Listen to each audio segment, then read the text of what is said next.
YouTube, breaking news, breaking news.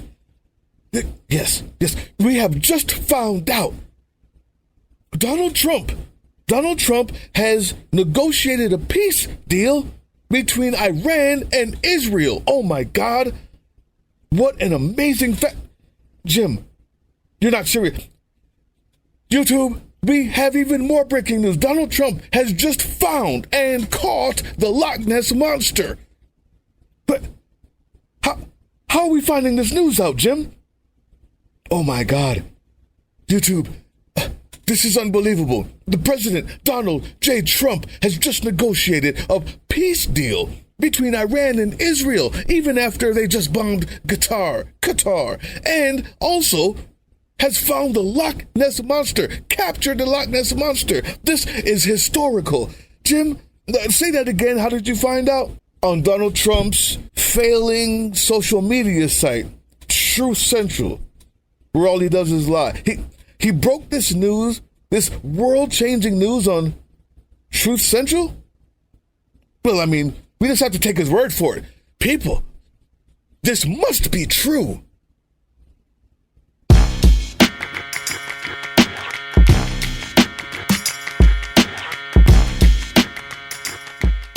What's up, YouTube?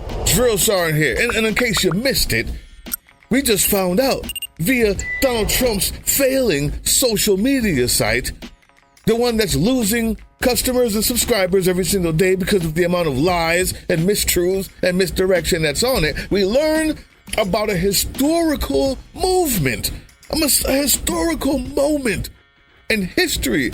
This is a ceasefire between Iran and Israel. A ceasefire. All of the details are on Truth Social, not in a back room somewhere in the White House, not in an official setting, no official statements from anybody. A Truth Social post. Now, this is amazing, isn't it? But just in case, I want you to remember the video I put out just yesterday.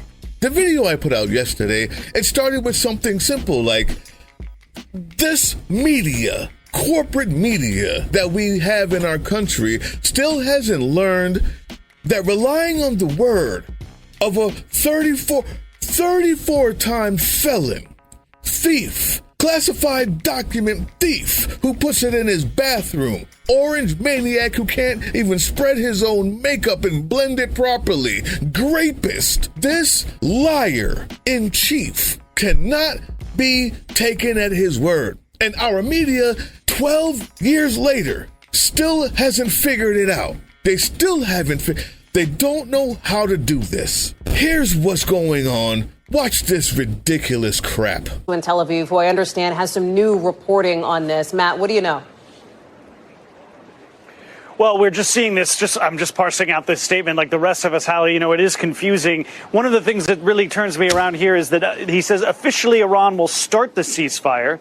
And upon the 12th hour, Israel will start the ceasefire. And upon the 24th hour, an official end to the 12-day war. Clearly, President Trump sees this 12-day war as a successor to the 6-day war. So it looks as though, and I don't know any more than you do here, Hallie, but it looks as though Iran is going to stop firing, and then 12 hours later, Israel will be enjoined to stop firing. And upon the 24th hour, both of them, or the war will be officially declared over. That almost makes it sound like Israel will have its way with Iran for a 12-hour period between the time when Iran starts its end of the ceasefire and then Israel picks up on its end, though he does say that during each ceasefire, the other side will remain peaceful and respectful. It's confusing because, of course, you do think of a ceasefire as being a mutual agreement. Not that one can have a ceasefire and the other, unless one just simply ceases firing and the other is allowed to continue firing. That doesn't sound like much of a negotiated agreement. However, we're going to have to give President Trump the benefit of the doubt here. He's announcing a major, as Keir said, a major advancement here, even though it is kind of unclear how the mechanics of this are all supposed to work, especially if the Israelis are allowed to continue firing for 12 hours, already having dominance over Iranian airspace. But as Keir mentioned, the Israelis still have a lot of unfinished business, especially when it comes to that uranium that nobody knows where it's gone. So, right. I mean, it's unclear where this is all going to be going from here. It all Excuse me? Say that again? That doesn't sound like much of a negotiated agreement. However, we're going to have to give President Trump the benefit of the doubt here. No, you don't. No, you don't. But why do you give him the benefit of the doubt? At what point has he earned the benefit of the doubt? America? That this is just for you now. No one else believes anything we're saying, especially our media. This is just for you, America. Why on God's green earth are we giving him the benefit of the doubt for anything? If he says the sky's blue, I would go outside and check it immediately. What are you doing, CNN? And what makes it even more egregious, this will not be long. What I did when you saw the title and the thumbnail is called clickbait. Clickbait is something that mostly YouTubers or other social media content creators use to try to cut through the noise. It's a lot of us on here, and they're hoping that the person who clicks on it sees something that they like. They realize that the person who's talking or the show that they're watching is either super informative or super entertaining. Many times both. And if you find that, then you'll keep on watching and you'll realize that you're happy you clicked on it. The only problem about using that method of gathering an audience is I don't make $30 million a year like the hosts of CNN and MSNBC. The independent media has a post of their own, Midas Touch. Thank God for Midas Touch and all other independent media. It says here, Iran has not received any ceasefire proposal and sees no reason for one. Senior Iran official told CNN. You get it yet, YouTube? The most embarrassing part about all of this, YouTube, is Matt. Listen to this again. I want to go to our colleague Matt Bradley, who is also in Tel Aviv, who I understand has some new reporting on this. Matt, what do you know? Matt is wondering, why am I in Tel Aviv reporting on Truth Social posts? Matt has no more information than the person in New York. He's all the way in Tel Aviv, and he's wondering to himself, why am I reporting on a Truth Social post?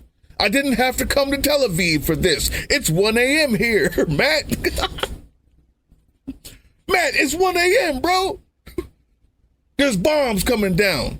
You don't know when the next attack is coming, and you've been asked by your news media organization to report from Tel Aviv about the Truth Social post that's in her hands. What are we doing? What are we doing? People. Matt, I'm sorry, bro. I'm sorry, Matt. That's embarrassing. It's embarrassing. It is unbelievably embarrassing to send Matt to Tel Aviv to report on a Truth Social post. If you believe anything from these people, see MSNBC, CNN, Fox News, whatever it is, don't believe what they're telling you. Go somewhere else. Come here. There's better news out there. You could use ground news. Ground news has very quickly become one of my most prized resources, my go-to even, because I get to find out what stories are not covered by the blind spot feature, which I love, but not just the blind spot feature. Any of the stories that I bring up, I can see what either side is saying about it. I can also see who's paying for those headlines. It tells me who owns the publication, which also lets me know who they're writing it for. Many times, none of that is for us. But understanding the context helps us understand the story. Ground news is absolutely one of, if not the best way to know that you've gotten every side of a story and that there's not enough spin in the world that could have you misinterpret it. I don't know. It could be right, it could be wrong. But it wasn't stated as opinion.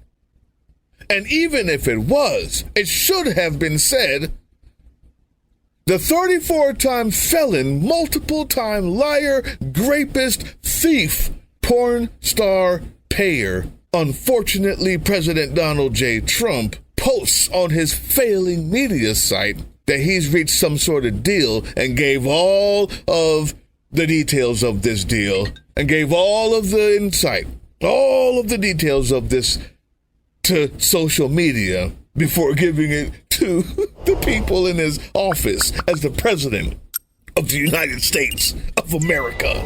That's what the report should have been. And absolutely not do we have to give him the benefit of the doubt. That's earned. YouTube, America, now you know. I'll tell you more about it if there is something here. And when the Loch Ness Monster is finally found and caught, I'll be sure to report that as well. What are we doing? What are we doing? Yikes. Thank you for your time, YouTube. Hey, yeah, you. Before you click away to watch someone unbox a tactical toothbrush, let's talk about something real. Political Drain isn't just another content mill. We're a digital front in a very real war. Not with bullets, but with ideas, with action, and with solidarity. We pair urgent news with critical education. And we build community around actual resistance, not the hashtag kind. The kind that moves. But here's the thing. None of this is free. It isn't. Behind every video is time, labor, research, and some weird guy asking if we're going to pay the hosting bill. And yeah, some of that money goes to things we can't necessarily say out loud. If you know, you know. Let's just say our special ops aren't Call of Duty LARPers. They're people making real moves to protect, uplift, and organize. You're not just funding a channel. You're funding a resistance network in a world where capital still calls the shots. Unfortunately, in a system built on artificial scarcity, even mutual aid has a price tag. And if we want to grow, if we want to win, we need your help. We need your help. So if you've got even a few bucks to spare, toss it our way. It's not for ads. It's not for merch drops, but for people making moves in the shadows so others can do it in the light. It's just us and you. So fund the mission, fund the fight, fund the future, because nobody's coming to save us. We save each other. That's how this works. Follow us on all these things you see here, and our link tree is in the description. Maybe even get some merch.